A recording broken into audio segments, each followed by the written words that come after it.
We're coming in hot with inspiring guests, witty banter, and colorful commentary for today's veterans and military community. This is the Tango Alpha Lima podcast. They call me crazy cause I'm facing all my giants. They try to scare me into thinking I can fight it. They tell me I should never even think of trying. But that's just me, I'm gonna live out in defiance.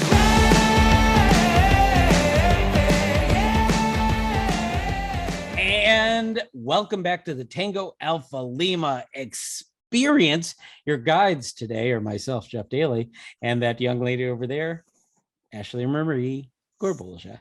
Hello, fellow guide. Are we ready to take them on this journey? I am what some would refer to as a guide on, so I shall assist you on the play. Okay. I will guide you on all kinds of things. That's low-hanging fruit. I'm going to leave that one alone. We're going to keep our family rating status, our PG-13 at most, and we're going to move on with the show. Speaking of shows, there's been a big one out there, military base lately.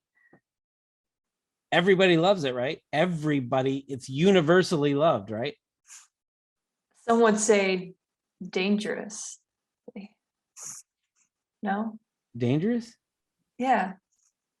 Highway to the danger zone.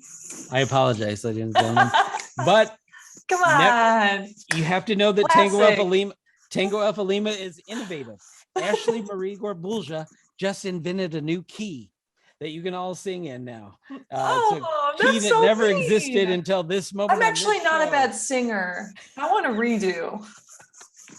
Why don't you just tell us about the universal love? All right, so this angry critic gave Top Gun Maverick just half a star. This is from Military Times. That's right. A happy star, half a star. Not a happy star, half of a star, half of a star. So, since it landed full throttle in theaters on May 27th, the long anticipated Top Gun Maverick has ranked in more than $400 million at the domestic box office, making it the highest grossing movie of the year. Its score on Rotten Tomatoes is certified fresh at 97% on the tomato meter. It sits at 78% on the Metacritic. But a movie reviewer on Letterboxd named Brett was not impressed by the sequel to the 1986 cult classic. In fact, he was so bothered by the action of the film that he gave it half a star and wrote more than 700 words about how terrible he found the movie. The article further quotes the reviewers. This is from the reviewer. Even if one can ignore the rabidly bloodthirsty nature of this movie, it is still absolutely garbage, he writes. Top Gun Maverick is a 131-minute long advertisement for death, aggressively unoriginal, wildly irresponsible with its messaging, historically revisionist, and shamelessly jingoistic words in the name of providing fellatio to arms dealers. What? This is a masterwork of propaganda in defense of some of our nation's worst traits and its enormous success. I left the theater depressed and forlorn. Honestly, I have to say, overall, the word choices are quite. Look at you using your thesaurus. Oh my God, words. Anyway, I guess he's lost that loving feeling. Yes, that's how the article ended. They had no other words for, I guess he's lost that loving feeling. Now, this brings up an important point for me.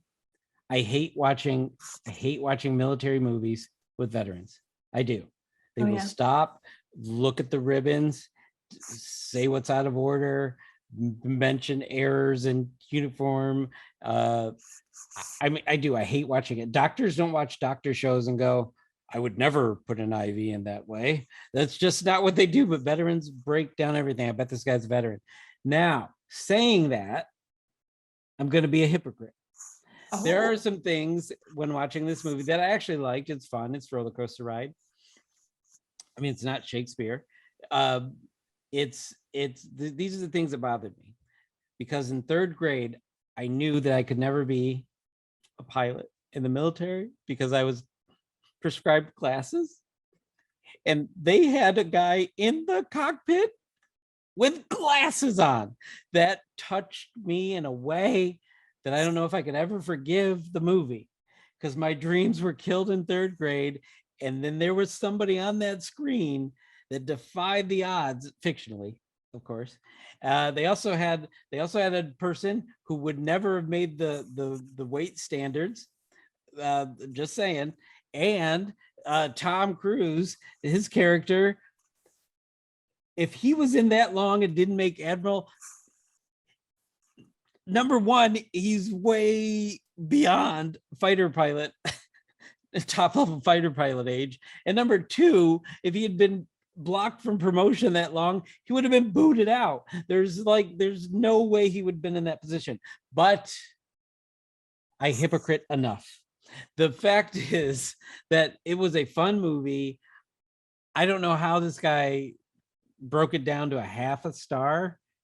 I mean, I've seen half-star movies, and first of all, if you have a budget like this, it ain't a half-star, because you get 1 star just for it being pretty on the screen. You probably should get another star because of soundtrack and the sound. I mean, the worst Hollywood movies ever should get at least 2 full stars because they have the budget to make them look good and sound good. So I think somebody lost their significant other to somebody who took them to see this movie, and he's taking it out on the movie. Like, who stole your girlfriend there, son? Because this was a great movie. There, I said it. We should be back at Hollywood in the Siskel and Ebert setup, so I can give it a thumbs up and give this reviewer a thumbs down. All right, go ahead. Remember, they can't see you. You have to speak. Please go on. No, I'm done. I'm done. I like it. Sure? I feel like you got some more left in you. Nope, love it. I love the movie. I love the movie a lot. There's some things that brought back some, because I wanted to be a pilot and I couldn't. And then they showed me what it could have been like with glasses in the cockpit. I'm just saying, they showed it to me and it made me sad, but I'm going to be okay. Now I'm going to need the Navy to take me on a fly along so I can get over it. I'm just putting it out there. I can't do Space Force. I want to stay closer to Earth, but yep, I'm going to need to fly in a jet. Navy, if you're out there, I'll even go in Air Force One. Yeah, there we go. So you have no movie review. You haven't seen it? I am just enjoying your commentary so very much. If I had to rate like your commentary, I'd give it 4 stars. 4? Yeah, because I feel like you could still be a little bit more extra. I think it's full within your abilities. I didn't curse because we're family friendly. Okay, if you don't have a movie, you did see it, right? I did see it. I thought the movie was really well done. There were just those few moments where I appreciated a lot of the dialogue and some of the callbacks to the original movie. So there were some really nice nods that I was like, oh wow. So like I had watched the was it 1986 movie. I had rewatched it before I went and saw it. And yeah, I went and saw it at the Alamo Drafthouse Theater, and I ate chicken wings and enjoyed myself and watched the movie with bottomless popcorn. Like, that's my jam. So you're kind of biased. So if I had chicken wings and bottomless popcorn at a place at the immediately house, gets a star, like regardless. That's another star. So minimum of 3. Star. Minimum 3-star movie. I don't know what's wrong with this guy. Alpha's write positive reviews, please, if you love the movie, because we got to drown out this negativity. We don't have time for it in our lives. We just don't have time for it in our lives. All right. We're going to get that love and feeling back pretty soon after the break, because today we'll be joined by Syracuse University Vice Chancellor for Strategic Initiatives and Innovation, Dr. Mike Haynie. Dr. Haynie oversees the university's government and community engagement strategy, as well as defense and veteran-connected programs and initiatives across the institution. In 2001, Dr. Haynie founded Syracuse University's Institute for Veterans and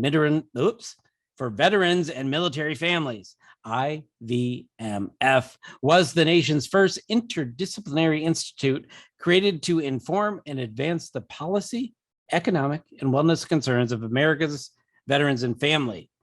Before beginning his academic career at Syracuse University, Haynie served for 14 years as an officer in the United States Air Force. We're going to be back with Dr. Haynie, or as I call him, Dr. Vice Chancellor, after the break. Howdy, folks. Y'all come on out, get out of those recliners and join us for the 2022 100 Miles for Hope Challenge. The third American Legion Fitness Challenge will raise money again for veterans and military families in need. We've made big improvements to the 2022 challenge. Monthly mini challenges with awesome prizes. Hey, department adjutants, department commanders, let's get some department versus department challenges and get it going. Let's go. This year, we've made it even easier to track your miles. We've made it even easier for friends and family to support you through donations to the Veterans and Children Foundation. My goal this year is to raise $450,000 for the Veterans and Children Foundation. But we need your help. Get active and help support veterans and military families. Visit legion.org/100 miles to register and learn more. And let's show the nation that we are Veterans Strengthening America. And we are back with Dr. Mike Haynie. I'm going to respectfully call him Dr. Vice Chancellor because you know why, because we just introduced him. Welcome to the show, sir. Hey, thanks for having me.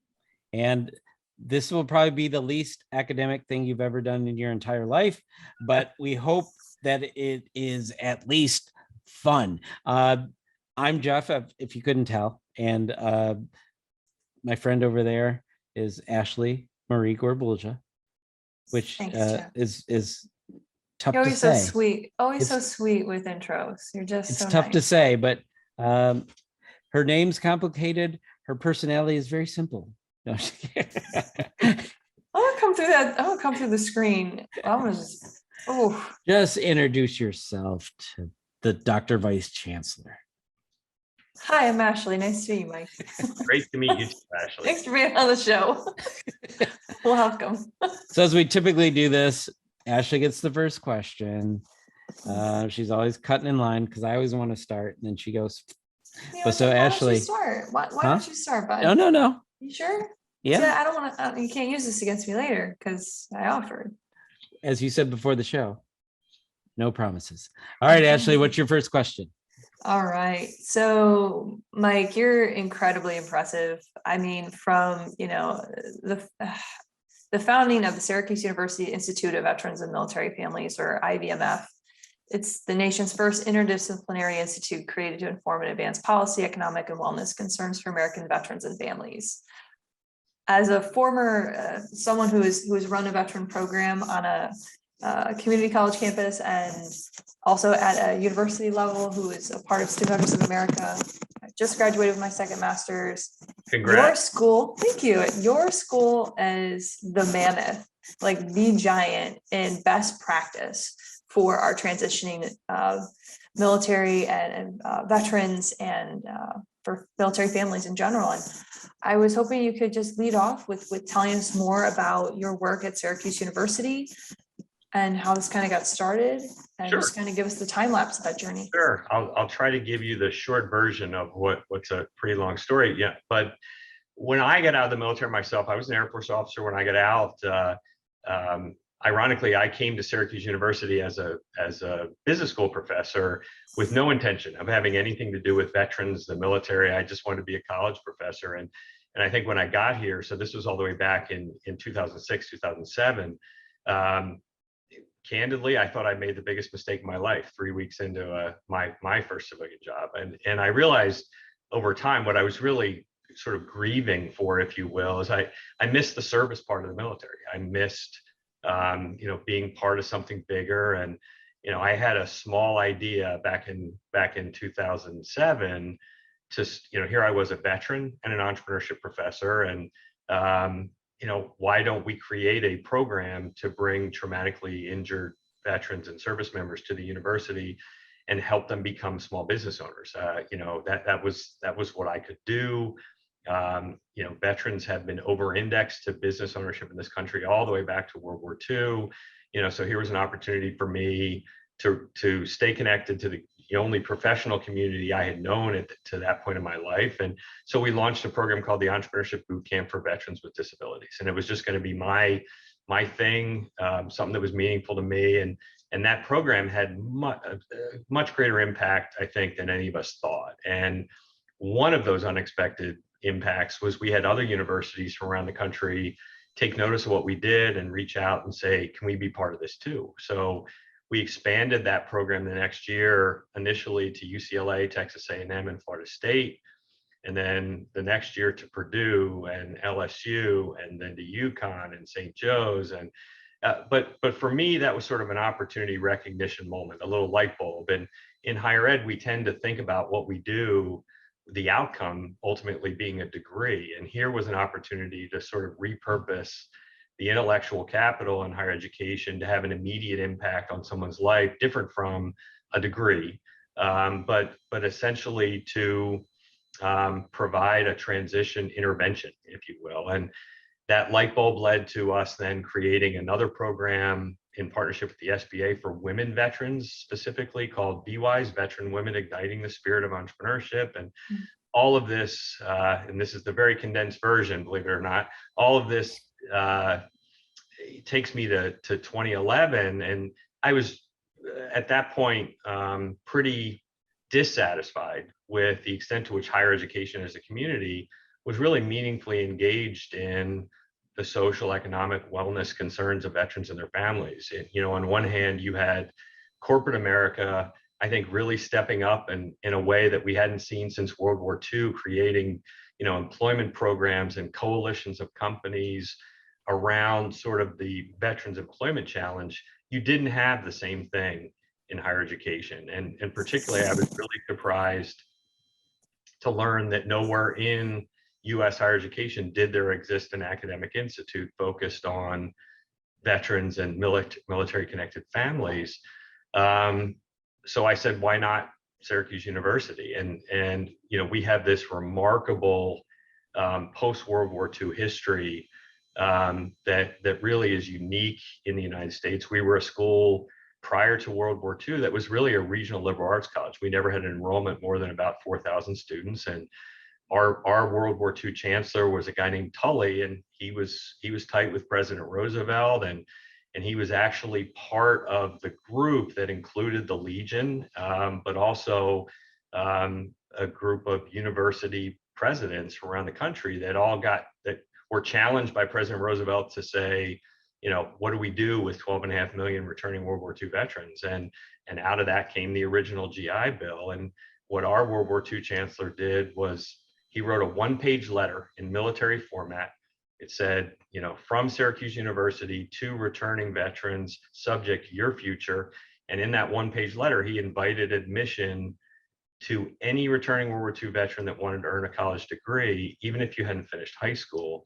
And we went from an enrollment in 1944 of about 4,100 students to within 2 years, just over 17,000 students. And that entire delta were returning World War II veterans. So back to 2011, my pitch to the leadership here at the university was, given this remarkable history, given the contemporary work we're doing related to these programs that we had launched, why not Syracuse University to create the first academic institute in higher ed focused on veterans and their families?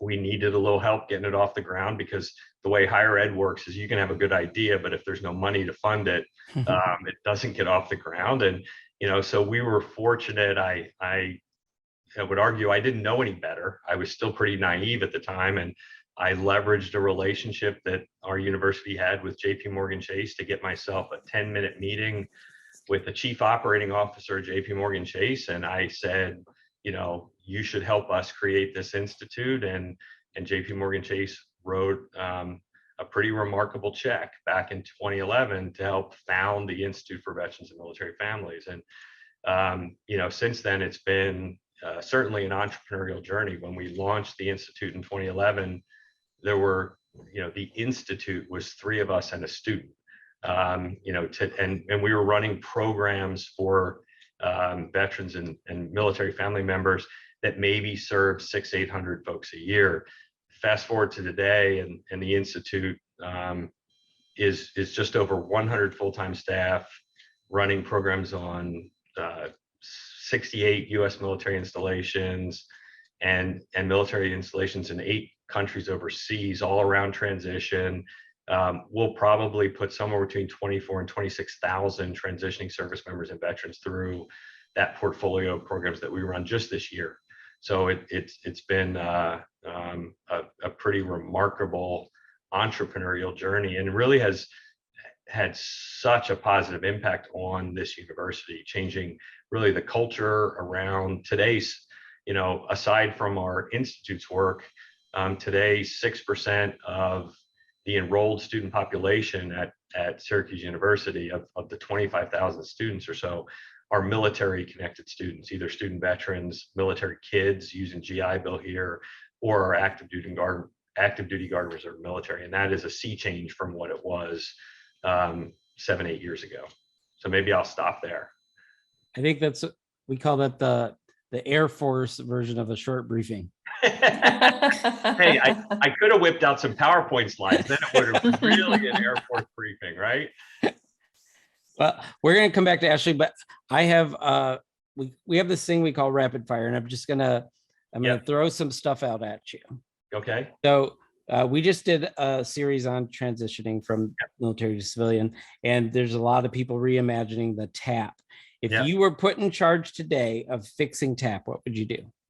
Oh, that is, see, you asked for rapid fire, and I can give you a soliloquy on this. I mean, the reality is, I think one of the first things I would do is find a way to more purposely engage the private sector. Right now, TAP is about creating a pathway to civilian employment or to higher education or business ownership, by the way. But the people actually doing the hiring, the people actually at colleges and universities who make education their life's work, are largely shut out of TAP. And that has to do with, ethics regulations and lawyers, but the reality is you want someone teaching a TAP class who actually is representative of where you're going, right? And I think too often, and it's not me taking a shot at the people that are currently doing that training, or it's not meant to be that at all, but it is to suggest that, when you have Fortune 500 companies that are begging at the door, let me in, let me be part of this this transition process and create a pipeline and a pathway to jobs and careers that I have available to service members, military spouses.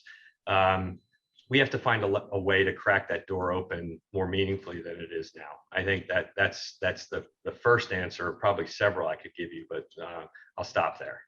Wow, that's a very Jeff and Ashley version of rapid fire sometimes, because Holly will tell you we tend to go on. All right, the next thing I want to do is, can you describe for us the deadly gap and what that is? Well, I think, at least the way I interpret what that is, one of the things we know from our research is that the transition makes all the difference in the world, and the extent to which there is a period of inactivity is the wrong word, but if you can't, as you're making that transition, as you're, if you think of somebody walking out the front gate of a military installation, taking the uniform off, the extent to which there is a period of idleness, a period of, I'm still trying to, put the resume together, and the started the process of a job search, or, thinking about what I want to study, where I want to go to school. The longer that period of time is of idleness, sort of taking a break, the more there is a higher correlation down the road to all of those things that we sometimes see in the veterans community that are not positive, that are challenges related to family financial stability and even things, outcomes related to homelessness and some of the suicide challenges that are that manifest themselves in the veterans community. And that's back to your last question about TAP. The extent to which that we really are focused on putting folks on a path before they take the uniform off makes all the difference in the world. Outstanding. Well, you already answered my third one, which is your quote about getting transition right. Yeah. So welcome to rapid fire and good job with that. Ashley, you got something else? So let's see. So we hit on that. All the programs, all the things, all the programs, which I did participate in BWise, and I participated in Onward to Opportunity. I've been a presenter. I did not. Where did you go to BWise? Which BWise did you go to? You remember the city? Yes, I went to Buffalo. Would have been 2019. Okay. Yeah, that was a ways back. I think we had at the time she was our lieutenant governor. Now our governor, Kathy Hochul, I think, came out and spoke to the BWise participants at that event. Yeah, it was a great experience. Yeah. What would be your message to veterans, military families who are, pursuing their education, but also thinking about starting a business? Like, what kind of resources or tips would you want to bestow upon them and say, here's what you should know, and here's how it could be helpful to you in your transition? Yeah, I think when I first started doing work in the veterans entrepreneurship space, business ownership space, there were not a lot of resources available and I'm talking about education, training, supportive services. Today, there are a ton. The veteran business ownership really has become much more mainstream than I think it was all the way back in the middle, 2008, 2009, 2010. The advice would be take advantage of those resources, find those education resources. Starting a business is very different than pursuing traditional employment. I say all the time, the worst thing that can happen, to you in the context of traditional employment, you end up in a job you don't like, you quit and find another job. But with business ownership, it's a different thing. You're much more likely to be putting your own personal capital on the line to get a business off the ground. The extent to which your risk profile is enhanced with business ownership is pretty significant. And as a consequence of that, you want to make sure that going into that decision to flip a switch and launch a business, that you really position yourself to be successful. You have the network that you need. You pursued the training that you need to really understand what it takes to launch a business. And sometimes the strategy is to start in the traditional world of work in a particular space that you're interested in ultimately launch. I have college kids all the time that college kids love to, they want to open coffee shops and breweries, right? And the first thing I ask them is, have you ever worked in either of them? Have you ever worked in a coffee shop? Do you understand? You ever worked in a in a brew pub? Well, no. Well, maybe you should do that first before you decide this is the business you want to launch. And that advice, I think, is generalizable to veterans too. Most of them have drank a lot of beer. No, yeah, the college kids have sampled a lot of both coffee and beer, but running that enterprise is an entirely different thing. Absolutely. Yeah, I agree. As a business owner, I get it. It's you got to start very humbly. You got to be willing to say, I don't know what I'm doing, and to have that network. Network is super important. And I'm happy to know that, that IVMF has resources for both the entrepreneurial spirit and for those that are pursuing, their degree in a non-traditional capacity. So it's good to know. Absolutely. Absolutely. Well, I know you touched on some things, especially with that deadly gap, that kind of go with what the Legion is talking about now with our Be the One and minimizing veteran suicide. But in other ways that our organization that you're a member of the Department of New York of, who we love, the Department of New York, they welcomed us on Veterans Day last year, and it's really good. Is good deeds, good stuff there.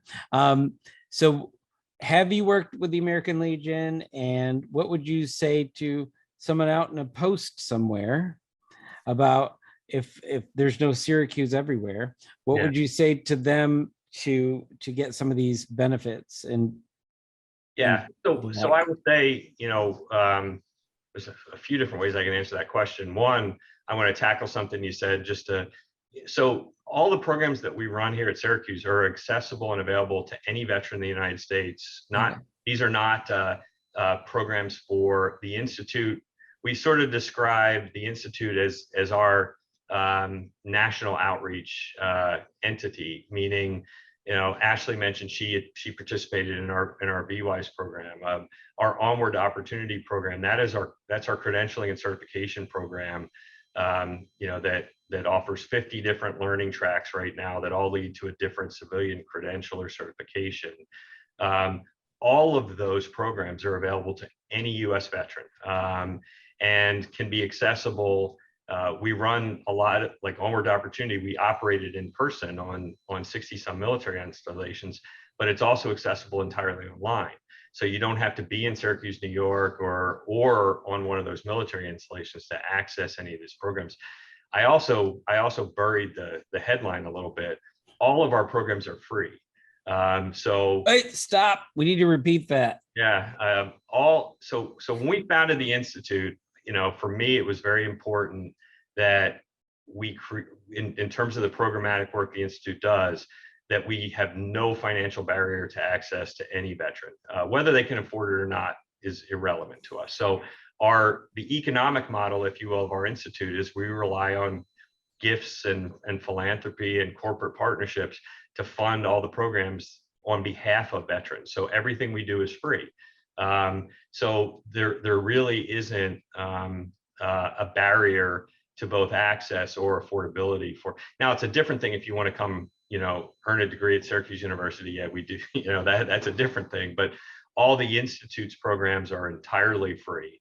So as it relates to then the Legion has been a great partner with us over many, many years, actually making the programmatic work we do known and available and accessible to transitioning service members and veterans. One of the unique challenges of working in this space is every year 200,000+ folks leave military service.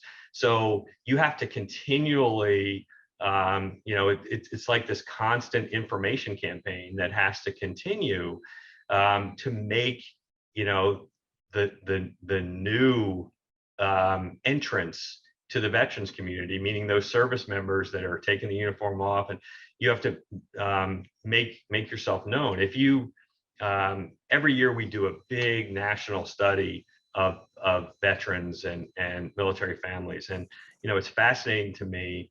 Every year when we ask questions about the challenges associated with transition, the number one thing we hear every year isn't, well, I can't find a job or I can't access this or that. The number one thing that we hear is that my biggest challenge is navigating all of the different services and resources that may be available to me. I don't know what they are. I don't know where they are. I don't know what I'm eligible for. And I think we've really, that's where the Legion has been a great partner to us, because the Legion took the time to understand all the different programs that we offer, et cetera. But then, as they're working with their members, folks getting out of the military, et cetera, we become a resource to the Legion. The Legion becomes a resource to us, right? I want as many folks as possible to be able to access what we do.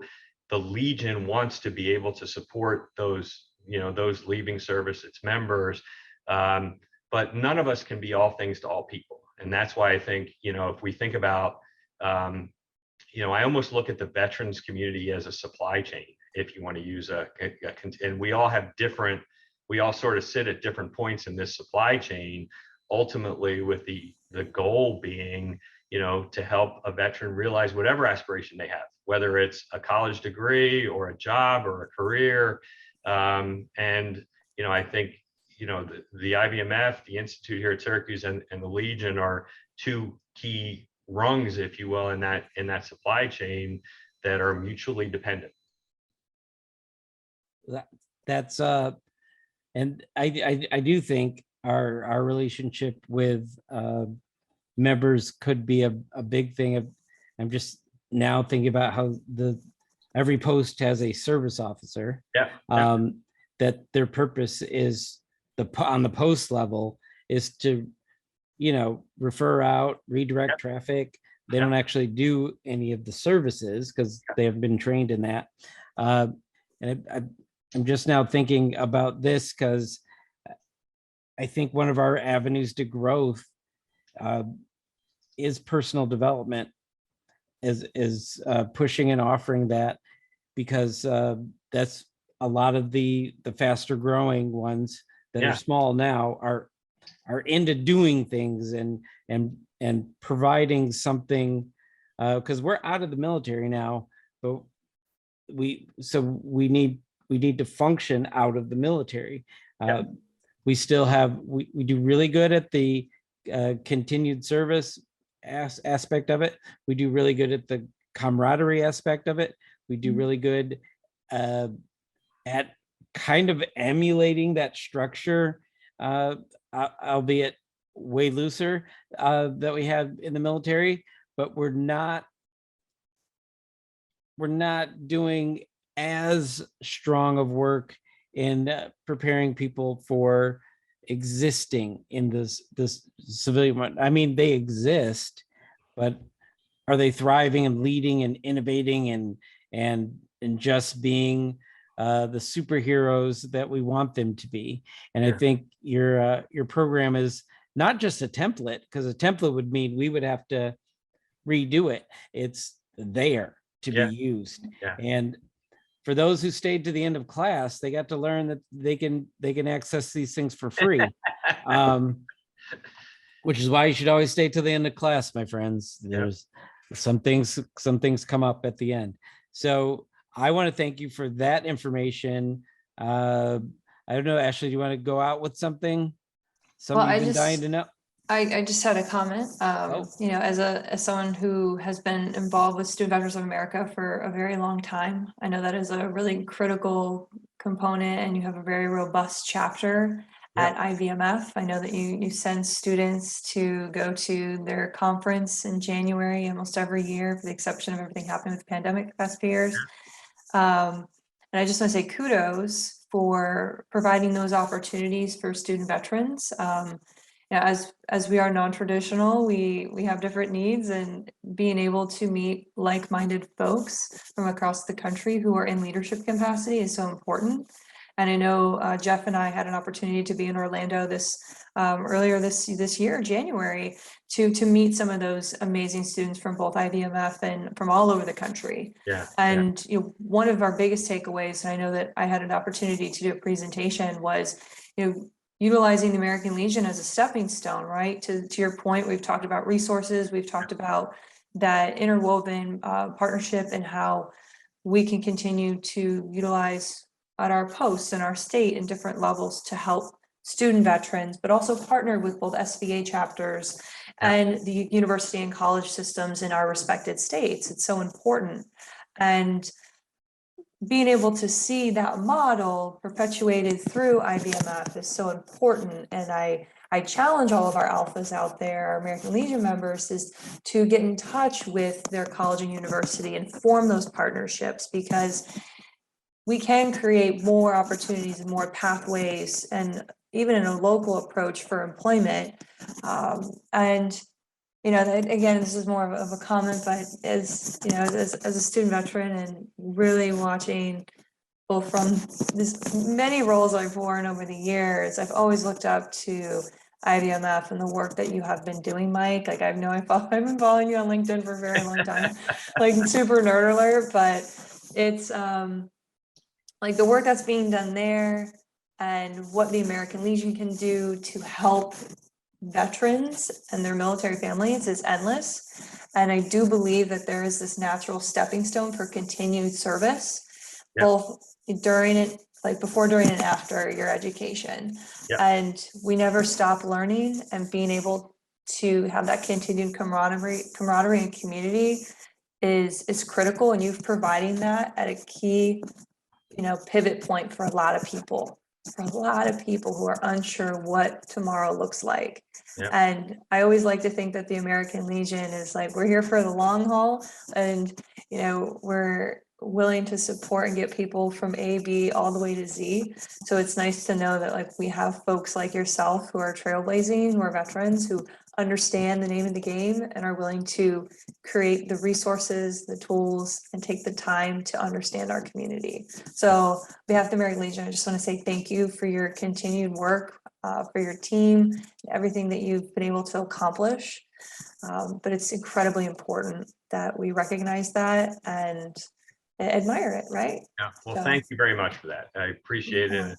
You know, Ashley's trying to make the Army rival the Air Force in a brief comment there. What? I would never go I Army. appreciate that very much. And, you know, we talk about transition, and we talk about, you know, my two favorite words related to transition are meaning and purpose. That's what we have to give people, is meaning and purpose. And what you just described for me, you know, my meaning and purpose, I know why I get out of bed every morning to come do this work. And you know, so I'm going to keep doing it. And I encourage you, Ashley, particularly what you said about connecting with colleges and universities. If I have one gripe or grudge, it's that not enough colleges and universities in this country have really embraced this mission in the way that they can and should. You know, so I'm going to continue to beat that drumbeat, and you know, if it takes, you know, shame or, you know, some other form of coercion to get more institutions on board, to see the benefit of opening their doors to veterans and military connected students. And my friend, and you bring up SBA, Jared Line, the president, you know, so he came to SBA from me. He was an employee at the IVMF before he took on the leadership role at, you know, so he and I talk about this all the time, and it's a shared mission. So thanks for your passion. So I think we do have people out there on the fight. Our friend Bailey Steele is president of Santa Monica Post 123. He's been doing that work at Santa Monica College and is going to take it with him wherever he goes to university, and spreading the word that way, and getting every student he's in touch with in getting them engaged. Now, don't tell him, Ashley, that we talked about him, because I want to see if he stays till the end of class. So thank you, Dr. Vice Chancellor, for your time here. It was very informative for everyone. I'm excited to jump in there. I know that I'm not going to have you read. I see all the links here. I'm not going to read them. They will be. It's funny. Bailey Steele's calling me right now on my phone. He just texted me. That's so weird. That's so weird. Serendipity, Mike.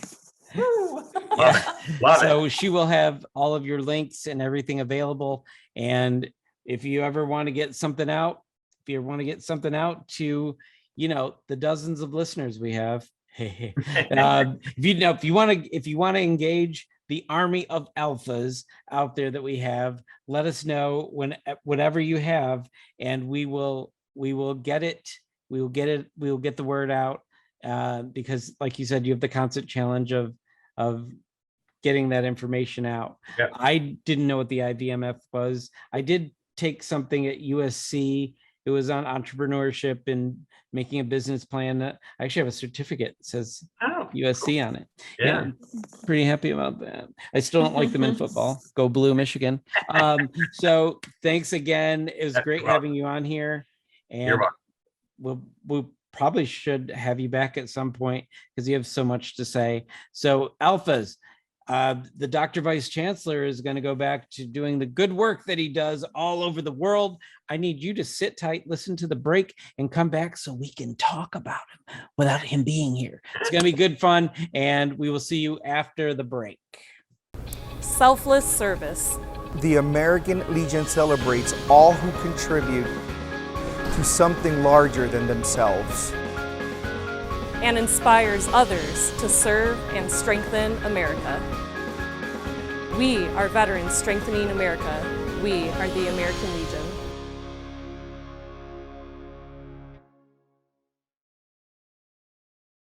Ashley Marie Gorbulja. Yes.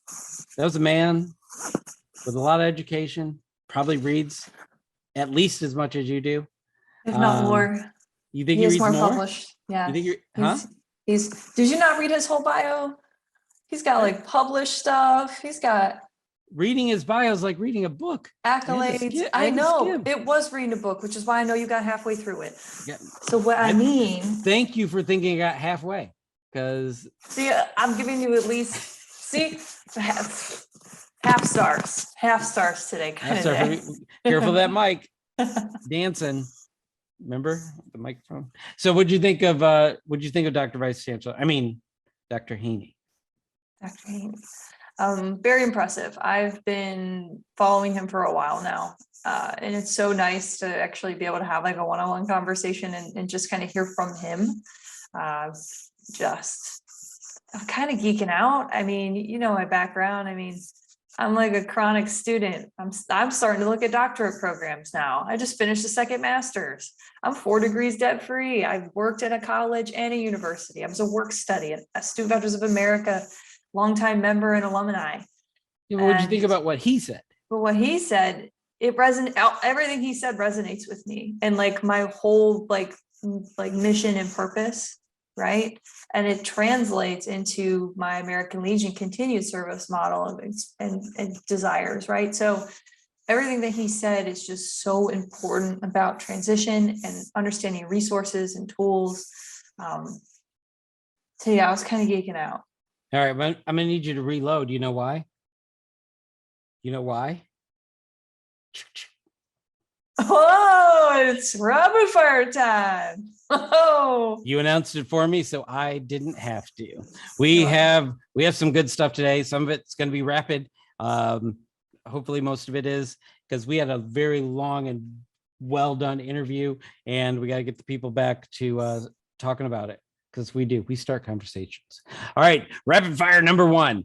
Troops making less than $45,000 would get inflation bonus under House proposal. Service members and Defense Department civilians making less than $45,000 annually would get a monthly inflation bonus in 2023 under House proposal released Tuesday.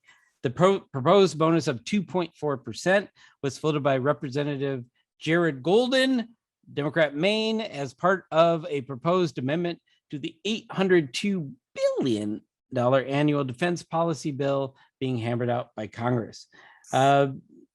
What do you think of a targeted audience for an inflation bonus?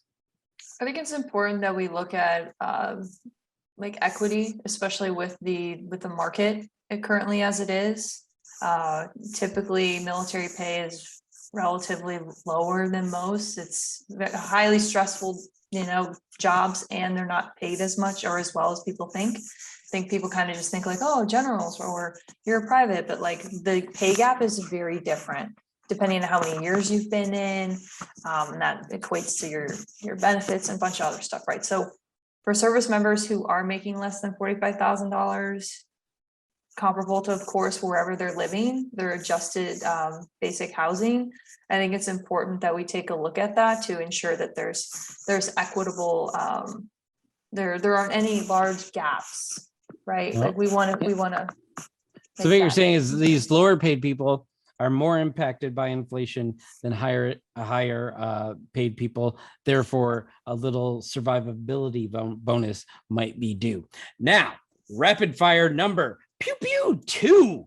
Let's get rapider. Veterans fighting in Ukraine won't get wartime protections Kremlin spokesman says. I want you to calm down. Let me read it before you explode. Okay. Okay. I know you're about to go full on Ashley on this one. All right. 2 Americans who fought for Ukraine before being captured by Russia will not be granted the protections afforded to prisoners of war by the Geneva Convention, the Kremlin's top spokesman said Monday. Alexander Druecki and Andy Taiyun were involved in firing and shelling of Russian troops and should be held responsible for the crimes they have committed. Dmitry Peskov, the Kremlin spokesman, claimed in a Monday interview with NBC News.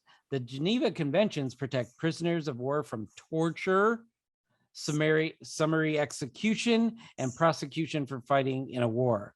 But Peskov said the Americans are not the Ukrainian enemy and are not subject to Geneva Conventions. Responding to Peskov, the State Department said in a statement, "We call on the Russian government as well as its proxies to live up to their international obligations in their treatment of any individual, including those captured fighting in Ukraine." I'm about to release the hounds. Ashley. That's a good Simpsons reference. X. I apologize for distracting with Ashley's nerddom. I'm going to try it again with drama. I am now releasing the hounds.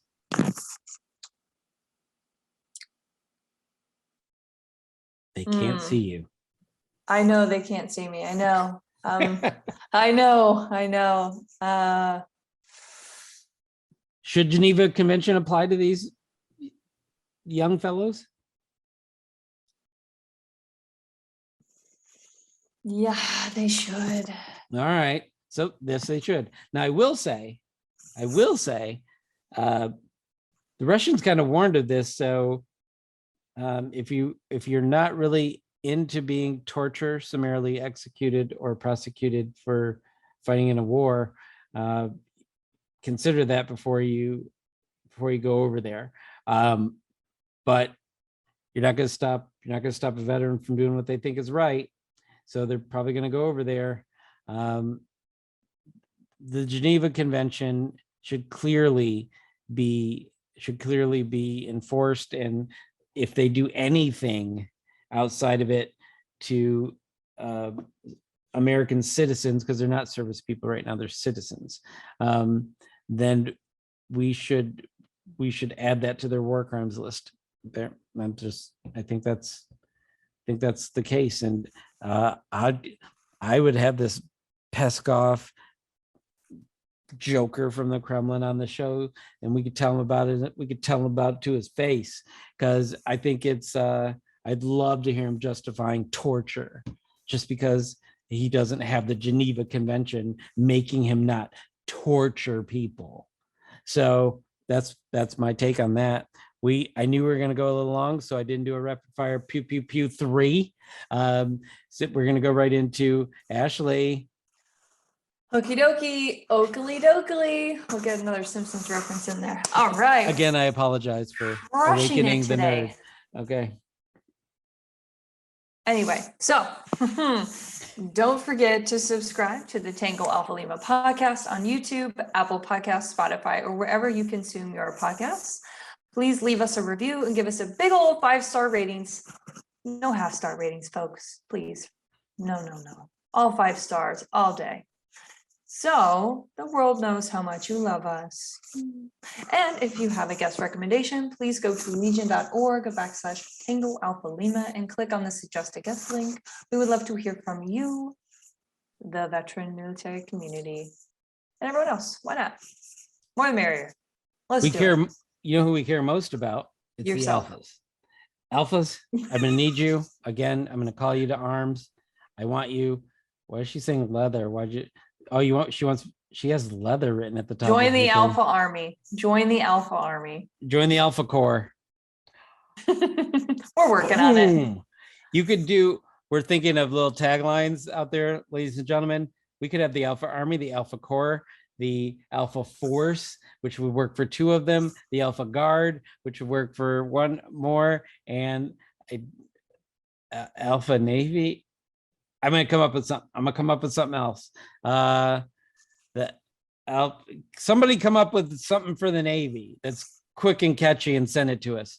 But Alphas, your main job is to spread the word about the Tango Alpha Lima experience. It is more fun the more people that are in the experience. I can tell you that from being here from day one when I broadcast from my bedroom, where there were very few alphas, and now they are numerous, they are excited, and they spot people like Ashley and run up and take pictures and then post on YouTube, and we're still waiting for Ashley to return their message.